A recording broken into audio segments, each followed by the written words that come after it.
پیر صاحب تھے، لوگوں کو تعویذ دیا کرتے تھے. ایسے پیر اکثر جاہل ہی ہوتے ہیں، اکثر 100% نہیں، اکثر. تو وہ تعویذ دیا کرتے تھے. اچھا یہ بات سمجھ لیں، یہ جو روحانی ٹوپی ڈرامے میں بیان کرتا رہتا ہوں، ہمارے بعض بزرگ ایسے گزرے واقعی وہ بزرگ تھے اور وہ تعویذ دیتے بھی تھے اور تعویذ کا فوراً اثر ہوتا بھی تھا. اس پر میں یہ بتاتا ہوں لوگوں کو کہ یہ کوئی علم نہیں ہے کہ انہوں نے کوئی علم کیا ہوا تھا جس کی وجہ سے تعویذ کا اثر. اکثر لوگ مجھے مثال دیتے تھے کہ حضرت مولانا روحانی بازی رحمۃ اللہ علیہ لاہور کے بہت بڑے بزرگ گزرے ہیں، ان کے انتقال کے بعد ان کی قبر سے خوشبو آتی رہی ہے، بہت بڑے بزرگ گزرے ہیں اور میرے شیخ کے استاذ بھی تھے وہ. تو وہ تو تعویذ دیتے تھے اور میں نے اپنے شیخ سے خود سنا کہ جب بھی تعویذ دیا فوراً اثر ہوا ہے اس کا. یعنی ایک ابھی حقیقت کیا ہے اس کی میں وہ آگے بتاتا ہوں. حالانکہ جو میرے شیخ ہیں نا وہ بھی تعویذ گنڈوں کو، یعنی وہ ان چیزوں سے لوگوں کو ہٹاتے تھے، جیسے میں ہٹاتا ہوں وہ بھی ہٹاتے تھے، اور یہ عاملوں کی کو بہت مخالفت کرتے تھے. تو جو ابھی ہیں جو ان کے شاگرد ہیں ان سے میں نے خود سنا کہ بھائی وہ جب بھی کسی کو تعویذ دیا اثر ہوا ہے. انہوں نے کہا کہ میں نے اپنی آنکھوں سے دیکھا کہ ایک شخص قتل کیا ہوا تھا، اس کا کیس عدالت میں چل رہا تھا، تو مقتول کے جو وارثین ہیں نا وہ اس کو معاف نہیں کر رہے تھے، وہ کہہ رہے تھے نہیں ہم اس کو لٹکائیں گے، پھانسی ہوگی اس کو. قاتل کی خواہش تھی کہ مجھے معاف کر دیا جائے، پیسے لے کے چھوڑ دیا جائے. تو وہ حضرت مولانا موسیٰ روحانی بازی کے پاس آیا قاتل کہ آپ مجھے کوئی ایسا تعویذ دے دیں کہ مقتول کے وارثوں کے دل میں کچھ رحم پیدا ہو جائے، مجھ سے دیت لے کے مجھے چھوڑ دیں. تو میں نے اپنے شیخ سے یہ واقعہ براہ راست سنا ہے. فرمایا کہ حضرت مولانا موسیٰ روحانی بازی رحمۃ اللہ علیہ نے کیا کیا، اس کو کچھ تعویذ لکھ کے دے دیا. اچھا وہ تعویذ کے پیسے بھی لیتے تھے اور پیسے بھی تگڑے ٹھیک ہے نا. یہ میں آگے بتاؤں گا یہ حقیقت کیا تھی اس کی. تو اس نے 25,000 روپے دے دی. اس وقت 25,000 کی بھی بڑی ویلیو تھی. تو حضرت نے کیا کیا کہ وہ 25,000 لے کے اس کے منہ پہ مارے. یعنی کہ یہ صرف اتنے مطلب یہ تھا کہ صرف اتنے سے پیسے، میں تمہیں تعویذ لکھ کے دے رہا ہوں کہ وارثوں کا دل تمہارے لیے کیا ہو جائے، نرم. 25,000 روپے اٹھا کے نا اس کے منہ پہ مارے. تو پھر وہ 50,000 روپے لے کر آیا، 50,000 ان کو گفٹ دیے اس کو. اب جو یہ منظر دیکھ رہا ہوگا نا، جو ان کے حقیقی حالات نہیں جانتا، وہ بدگمان ہوگا کہ یار یہ تو کتنے لالچی اور لکھ کے بھی دے رہے ہیں. تو ہمارے جو شاگرد ہیں نا انہوں نے بتایا کہ جیسے ہی وہ لے کے گھر گیا اور اس نے استعمال کیا ہے، تھوڑی دیر میں وہ مقتول کے وارثین پہنچ گئے اور کہنے لگے ہم صلح پہ بولو آمادہ ہیں. اب اس قسم کے جو بعض بزرگوں کے واقعات ہیں نا، اس کی سند تو بڑی متصل ہے، کیونکہ میں نے اپنے استاد سے، شیخ سے، جن پر مجھے بہت زیادہ اعتماد ہے، اور وہ تعویذ گنڈوں میں پڑھتے بھی نہیں ہیں نہ پڑھنے دیتے ہیں، اس کی سند تو اتنی متصل سلسلۃ الذہب ٹھیک ہے نا کہ انہوں نے اپنی آنکھوں سے دیکھا یہ واقعہ. تو عامل لوگ نا اس طرح کے واقعات بیان کر کے کہتے ہیں کہ دیکھو مفتی طارق مسعود بولتا ہے کہ یہ کوئی علم نہیں ہے اور یہ تعویذوں سے کچھ نہیں ہوتا اور یہ نہیں ہو اور یہ ہم لوگ بیوقوف ہیں. تو اس کا مطلب یہ بزرگ بھی معاذ اللہ کیا تھے، معاذ اللہ یہ بھی فراڈی تھے. حالانکہ ان کے تو اتنے واقعات ہیں، ایک تھوڑی ہے، درجنوں واقعات ہیں ان کے تو. اور ان کی مرنے کے بعد کرامت بھی، قبر میں سے خوشبو آئی ہے ان کے. تو یہ علم ہے بھائی، علم. یہ کیا ہے؟ علم. انہوں نے علم کیا ہوا تھا. کیا وجہ ہے کہ یہ فلاں لکھ کے نہیں دیتا، لکھ کے دیتا ہے تو کچھ نہیں ہوتا، وہ لکھ، اس کا مطلب یہ ہر آدمی کے لکھنے سے نہیں ہوتا. کچھ لوگوں نے یہ علم کیا ہوا ہے، ان کا علم کیا ہوا تھا انہوں نے. کوئی علم شلم نہیں تھا. میں نے پہلے بھی یہ بیان میں کہا تھا کہ حضرت یہ جو ہے نا یہ کوئی علم ہے ہی نہیں، یہ ایسا ہی ہے، کوئی نہ اس کا کوئی نصاب ہے.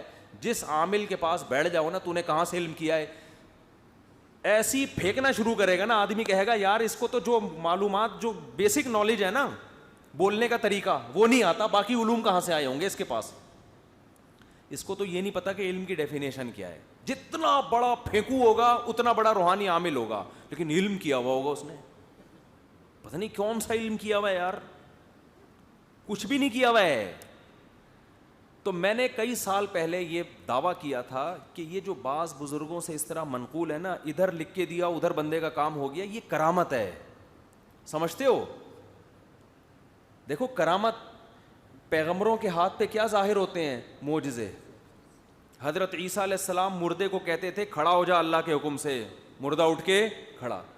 یہ عیسیٰ زندہ نہیں کر رہے، یہ کون کر رہا ہے؟ اللہ. لیکن کروا کس کے ہاتھ پہ رہا ہے؟ عیسیٰ ابن مریم کے ہاتھ. کیوں؟ لوگوں کو یقین آ جائے کہ یہ کیا ہے؟ پیغمبر. تو ایسے ہی بعض خلاف عقل کام ہوتے ہیں اہل اللہ کے ہاتھ پہ، تاکہ لوگوں کو ان کی ولایت پہ یقین آ جائے. اس کو کہتے ہیں کرامت. کرامت کہتے ہیں کسی کو عزت دینا، پروٹوکول دینا. یہ بھی بہت ہیں حدیث میں، تاریخی واقعات بھی ہیں، خود قرآن میں کرامتیں ذکر ہیں. حضرت مریم پیغمبر تو نہیں تھیں، لیکن بغیر شوہر کے بیٹا پیدا ہو گیا. یہ کرامت تھی کہ نہیں تھی؟ بولنے پر گورنمنٹ نے پابندی لگائی ہے تو کوئی مسئلہ نہیں ہے، دیکھو تو زور سے بول لو. حضرت مریم کے شوہر کے بغیر بیٹا پیدا ہو گیا، شادی کے بغیر. حقیقت میں دیکھا جائے، یعنی عام حالات میں جب ہم دیکھتے ہیں تو یہ تو زنا کی تہمت لگنی چاہیے نا، معاذ اللہ، نقل کفر. تبھی تو یہودی آج تک حضرت مریم کو کیا کہتے ہیں؟ زانیہ. قرآن کہتا ہے نہیں، یہ اس لیے ہوا ہے کہ بہت پرہیزگار تھیں، تقوی کے ایسے معیار پر تھیں کہ اس معیار پر پہنچنے کے بعد خلاف عقل کام ہوتے ہیں. اللہ کر رہا ہوتا ہے، اس میں حضرت مریم کے ارادے کا دخل نہیں ہے. یہ کام کرنے والا کون ہے؟ اللہ ہے. تو یہ کرامت ہے. یہ نہیں کہ حضرت مریم نے کوئی علم کیا ہوا تھا کہ بغیر شوہر کے بھی معاذ اللہ بچہ پیدا ہو سکتا ہے. کوئی علم نہیں تھا بھائی، نہ ان کو تو پتہ بھی نہیں تھا. جب ان کے حمل ٹھہرے وہ تو پریشان ہو گئیں. تو یہ کام کس نے کیا ہے؟ اللہ نے. تو یہ قرآن سے ثابت ہے. سلیمان علیہ السلام کا تخت، سلیمان علیہ السلام محفل میں بیٹھے ہیں اور کہہ رہے ہیں کہ بھائی ایکم یاتینی بعرشھا قبل ان یاتونی مسلمین، کہ ملکہ سبا کے یہاں پہنچنے سے پہلے اس کا تخت کون اٹھا کے لائے گا؟ جن نے کہا میں لے آؤں گا آپ کی مجلس برخاست ہونے سے پہلے، حالانکہ کتنے کلومیٹر دور اور اتنا بڑا تخت. تو قرآن کہتا ہے قال الذی عندہ علم من الکتاب، جن کے پاس کتاب یعنی زبور کا علم تھا. الکتاب سے تو وہی مراد ہے نا، آسمانی کتاب. ایک بڑے بزرگ تھے، انہوں نے کہا میں آپ کی پلک جھپکنے سے پہلے اس تخت کو حاضر کر دوں گا. یہ کہا اور پلک اور تخت حاضر. اس سے ہمیں پتہ، یہ عقل میں آتا ہے؟ بولو. اب جو شرکیہ ذہن کے لوگ ہیں وہ کہیں گے ان بزرگ کو اللہ نے اختیارات دیے ہوئے تھے کہ جب چاہیں تخت اٹھا کے لائیں. تو جب ان بزرگ کو دیے ہوئے ہیں تو ہمارے والے بزرگ کو اولاد دینے کا اختیار دیا ہوا ہے. یہ شرکیہ ذہن والا کہے گا. آئی بات سمجھ میں؟ اور جو ملحد ہے نا، ملحد جو مانتا ہی نہیں، وہ کہے گا یہ واقعی غلط ہے، معاذ اللہ، یہ ہو ہی نہیں سکتا، اٹ ازنٹ پاسبل. آئی بات سمجھ میں؟ وہ کہے گا یہ ناممکن ہے، یہ غلط ہے. حالانکہ اس طرح کے واقعات تو مشاہدے میں نے خود اپنی آنکھوں سے بھی کیے ہیں، کرامتوں کے. خود میرے ساتھ نہیں ہوتی، میں کوئی اتنا نیک آدمی نہیں ہوں، لیکن میں نے مشاہدے کیے ہیں. اگر ہوئی بھی ہو میرے ساتھ تو میں بتاؤں کیوں؟ یہ ہو سکتا ہے میرے ساتھ بھی ہوئی ہو. یہ 3 شادیاں کرامت ہی تو ہو گئی، ٹھیک ہے نا. عجیب سی کرامت ہے یار. لوگ کہتے ہیں 3 کر کے بھی زندہ گھوم رہا ہے یار. حقیقت ہے کرامت ہے. تو خیر، تو کیا ہے کہ یہ جو ملحد ہوگا نا، جو خدا کے وجود ہی کا قائل نہیں ہے، خدا کی طاقت کا قدرت، یا جس کو توحید کا ہیضہ ہو گیا ہو. ایک حقیقی توحید ہوتی ہے، ایک ہوتی ہے ایسی توحید بیان کرنا جو قرآن و سنت والی نہیں ہے، آپ کی اپنی ایجاد کردہ ہے، تاکہ لوگ آپ کو موحد بولیں، واہ بھائی واہ، یہ سب کچھ یہ خدا کو مانتا ہے، بس خدا کو. تو بھائی جو خدا کو مانتا ہے وہ خدا کی قدرت کو بھی مانتا ہے. جو کرامتوں کا انکار کرتے ہیں نا آج لوگ، ان کو توحید پرست سمجھتے ہیں کہ یار یہ ہے موحد، یہ مانتے ہی نہیں کہ کسی بزرگ سے ایسا ہو سکتا ہے. او بھائی یہ موحد نہیں ہے. موحد وہ ہے جو یہ مانتا ہے کہ خدا کسی سے بھی، مردے کے ہاتھ پہ بھی کر سکتا ہے، قبر کے ذریعے بھی کر سکتا ہے، خدا کسی بزرگ کے ہاتھ پہ بھی کر سکتا ہے. جب خدا کر رہا ہے تو اس کو کیا اس سے غرض ہے کہ یہ مردہ ہے کہ یہ زندہ ہے، تو یہ انسان ہے یا یہ حیوان ہے یا یہ فرشتہ ہے، یہ کیا ہے؟ کر کون رہا ہے؟ خدا. تو اس میں اس بزرگ کا اپنا ارادے کا دخل نہیں ہوتا. کرنے والا کون ہوتا ہے؟ اللہ کر رہا ہوتا ہے. جیسے حضرت مریم کو بغیر شوہر کے بیٹا پیدا ہو گیا ان کے. اب حضرت مریم تو کہہ رہی ہیں اللہ کی طرف سے ہوا ہے. یہودی کیا کہہ رہے ہیں؟ نا نا نا نا، یہ نہیں ہو سکتا بھائی، معاذ اللہ، تم نے کیا کیا ہے؟ زنا. دوسری کرامت کیا ہوئی؟ بچہ ماں کی گود میں بول رہا ہے کہ میں اللہ کا بندہ ہوں. تو سلیمان علیہ السلام کے وہ جو محل میں ان بزرگ نے کہا کہ میں پلک جھپکنے سے پہلے لے آؤں گا، فوراً حاضر. توحید پرس یہ لفظ سن کے فوراً کیا کہتا ہے؟ سبحان اللہ. یہ کس کی قدرت ہے؟ اللہ کی. لیکن جس کو توحید کا لیبل لگا کے نا امت کو شرک کے فتوے جس نے لگانے ہوں وہ سبحان اللہ نہیں کہے گا. آج فضائل اعمال میں کرامتیں لکھی ہوئی ہیں نا, تو جب توحید والی ذہنیت سے آپ وہ کرامتیں سنو گے آپ بولو گے سبحان اللہ یار, اللہ کیا کیا کر رہا ہے اپنے بندوں کے ہاتھ پہ. لیکن اگر آپ نے شرک کی اینک لگائی ہوئی, آپ کو ہر چیز سے شرک کی بو آتی ہے اور آپ ہر چیز میں غلط تعویل ہی کرتے ہو, تو آپ کہتے ہو یہ فضائل اعمال شرک سے بھری ہوئی ہے. حالانکہ فضائل اعمال کی کرامتیں توحید سے بھری ہوئی ہیں. نہیں آ رہی بات سمجھ میں؟ توحید پرست آدمی ایسے واقعے کی تصدیق کر دے گا بشرطے کہ مستند ذرائع سے ہو. ایسا نہیں کہ کوئی بھی اٹھ کے بیٹری چارج کر رہا ہو بیٹھ کے, کچھ بھی پھینک رہا ہو بیٹھ کے. آپ کو جیسے بہت سے جھوٹے قصے مشہور ہیں. کرامت میں یہ ہے کہ سند کیا ہونی چاہیے؟ مضبوط. ورنہ جھوٹی کرامتیں بھی بہت ہیں, تو جھوٹی کو سچی سے مکس نہ کریں. ورنہ آج ہر بدعتی کے ہاتھ میں کچھ نہ کچھ ہو رہا ہوتا ہے. وہ حضرت جی نے یوں ٹنڈ پہ ہاتھ رکھا بال نکلا ہے, وہ ٹنڈ پہ ہاتھ رکھ کے بال نہیں نکلے ہوتے, وہ تو تیل ایسا لگا لیا ہوتا ہے اس نے, یا کوئی کچھ کھا لیا ہوتا ہے. تو جھوٹ بھی اس میں بہت ہے. زیادہ تر تو جھوٹے قصے ہی ہیں. لیکن ان جھوٹے قصوں کی نفی میں بعض لوگ جو قرآن و سنت کو نہیں جانتے, لیبل لگاتے ہیں قرآن و سنت کا, وہ ان جھوٹے قصوں کے ضمن میں سچے قصوں کا بھی صرف اس بیس پہ انکار کرتے ہیں کہ یہ ممکن نہیں ہے, اور بعض اس بیس پہ انکار کرتے ہیں کہ اگر یہ تمہارے کسی بزرگ سے ہو سکتا ہے تو صحابہ سے کیوں نہیں ہوا. تو میں ان سے سوال کرتا ہوں کہ سلیمان علیہ السلام کا تخت ان کا ایک امتی اٹھا کے لا رہا ہے, سلیمان علیہ السلام کیوں نہیں لے کر آ گئے؟ خود لا سکتے تو بولتے کہ کون لے کر آئے گا. تو کرامت کا صادر ہونا اس کی علامت نہیں ہے کہ جس سے کرامت صادر ہو رہی ہے وہ کم درجے کا ہے, جس سے صادر ہو رہی ہے اس کا مقام زیادہ, جس سے کرامت صادر نہیں ہو رہی اس کا مقام کم. عین ممکن ہے کم درجے کے ولی پہ ہاتھ پہ کرامتیں ہوں, جو زیادہ اچھا ولی ہے اس کے ہاتھ پہ کرامتیں نہ ہوں. تو یہ اس کی علامت نہیں ہے کہ جس شہید کے خون سے خوشبو آ رہی ہے وہ زیادہ اعلی درجے کا شہید تھا. بھئی یہ اللہ کی مرضی جس کے ہاتھ پہ ظاہر کر دے, یہ اللہ کی مرضی. تو اس میں ہمیں گہرائی میں جانے کی, باریکی میں جانے کی ضرورت نہیں ہے. ہاں جب کسی شہید کے خون سے آ رہی ہے ہم سبحان اللہ کہیں گے کہ یہ کس کی قدرت ہے؟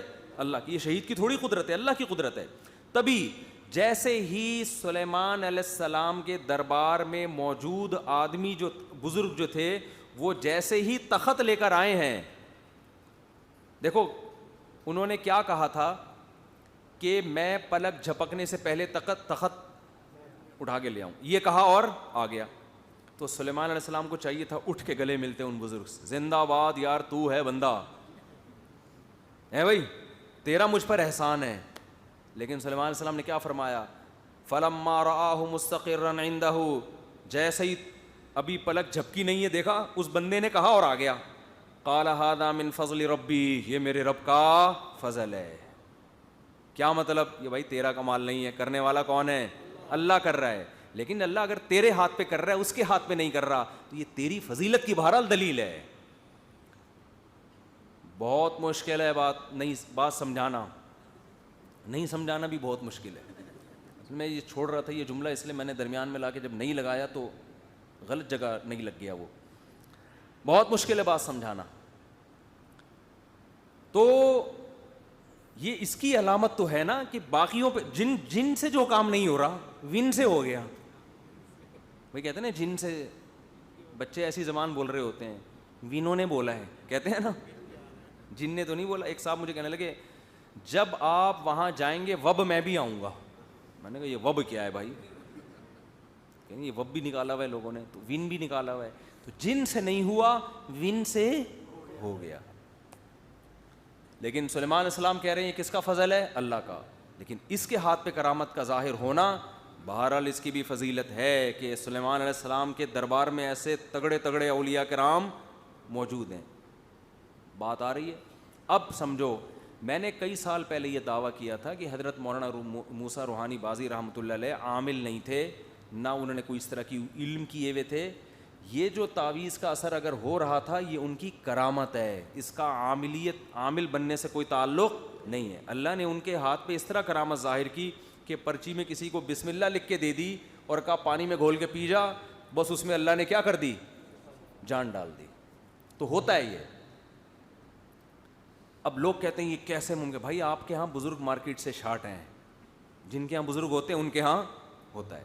بہت سے لوگوں کے بزرگ ہیں ہی نہیں ٹھیک ہے نا, تو ان کو کبھی نظر ہی نہیں آیا یہ. تو جن کے یہاں ہوتے ہیں, میں اپنے شیخ کی کرامت جانتا ہوں, لیکن میں ان کرامتوں کے واقعات آپ نے دیکھا ہوگا اکثر بیان نہیں کرتا. وجہ اس کی ہے کہ کرامت شریعت نہیں ہے, اور ان کرامتوں کو زیادہ بیان کرنے سے لوگوں کے گمراہ ہونے کا بھی خطرہ ہوتا ہے, کیونکہ بعض دفعہ شیطانی تصرفات ہوتے ہیں, لوگ اس کو کیا سمجھ رہے ہوتے ہیں, کرامت. وہ ہے نا, وہ لوہا نکال رہا ہے اندر سے, کیلے نکال رہا ہے, پتہ نہیں کیا کیا کر رہا ہے, یہ شیطانی تصرفات ہیں. اس لیے کہ کرامت کے لیے سب سے پہلے ضروری ہے انسان شریعت کو فالو کرتا ہو. جو شریعت ہی کو فالو نہیں کر رہا اس کے ہاتھ پہ کرامتیں تھوڑی ہوں گی, اس کے ساتھ تو شیاطین ہوتے ہیں, وہ کچھ شعبدے دکھا رہے ہوتے ہیں بیٹھ کے. تو اس لیے ہم زیادہ ان واقعات کو, میرے اپنے شیخ کی کچھ کرامتیں تھیں, ہم ان کو زیادہ بیان نہیں کرتے, اس لیے کہ اصل کیا ہے بھائی, شریعت ہے. قرآن و سنت پہ جو چل رہا ہے, ایک بھی کرامت ظاہر نہ ہو وہ ٹھیک ہے, اور جو قرآن و سنت پہ نہیں چل رہا وہ مردوں کو بھی زندہ کر کے دکھا دے, ہم اس سے متاثر ہونے والے بالکل بھی نہیں. ہوتا ہے نا زندہ, ہمیں کیا پتہ نہیں شعبدے ہوں گے, کچھ ہو سکتا ہے وہ مرا ہی نہ ہو کم وقت, ویسے ہی لیٹا ہوا ہو, پھر اس نے زندہ کر دیا, وہ کھڑا ہو گیا اور اٹھ کے باتیں کر رہے ہیں ہم سے. تو یا ہمیں خواب آ رہا ہو, یہ مسمرزم کر دیا ہو, بعض دفعہ دماغ پہ مسمرزم بھی ہو جاتا ہے, دماغ کیپچر کر لیتے ہیں, پھر جو سمجھاؤ گے آپ کی کھوپڑی شریف میں آ جائے گا. وہ کھوپڑی تو شریف ہے نا, اس کو تو بیچاری کو جو سمجھاؤ اس کے دماغ میں گھس جاتا ہے وہ. تو یہ کرامت کے قبیل سے ایسے واقعات ہوتے ہیں بہت. تو اچھا خیر, کچھ واقعات اور آ رہے تھے ذہن میں, لیکن چھوڑو ابھی. تو ہم ویسے ان کرامتوں کو اس لیے کہ بھائی اصل تو عمل ہے نا, تو عملی زندگی کو, اگر حضرت مولانا موسیٰ روحانی بازی رحمۃ اللہ جو بزرگ تھے کرامت کی وجہ سے نہیں تھے, وہ اپنے اعمال کی وجہ سے تھے, تو اللہ نے ان کے ہاتھ پہ ایک چیز ظاہر کر دی. تو انہوں نے ہمارے شیخ جو ان کے شاگرد تھے ان کو کہا کہ میں چاہتا ہوں کہ یہ آپ کو بھی یہ ہو جائے, یعنی آپ بھی جب کسی کو تعویذ دیں تو فوراً کیا ہو جائے, فائدہ ہو جائے.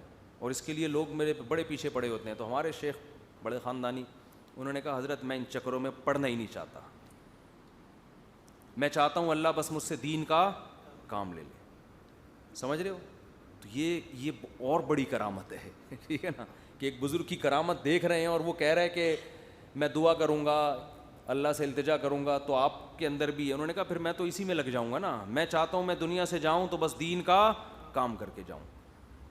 تو ایسے ایسے خاندانی شیخ ہم نے رکھے ہوئے ہیں الحمدللہ. اچھا خیر, اور میں بھی یہ کام نہیں کرتا ویسے, میرے میں کرامت ہے بھی نہیں, میں تو پرچی لکھ کے بھی دوں گا, میں تو ویسے ہی لکھ کے دوں گا 4 کر لے پھنسو گے اور کچھ نہیں ہوگا. کیونکہ ہم یہ کہہ رہے ہیں یہ جو عورتوں کو ٹھکانہ دو یار, اتنی بیوہ طلاق یافتہ عورتیں, ان کو ٹھکانہ دو, کیا کرنا ہے. مسائل اللہ سے دعا مانگو, سب سے بہتر کیا ہے, دعا مانگو, تعویذ گنڈوں سے نکالو اپنے آپ کو.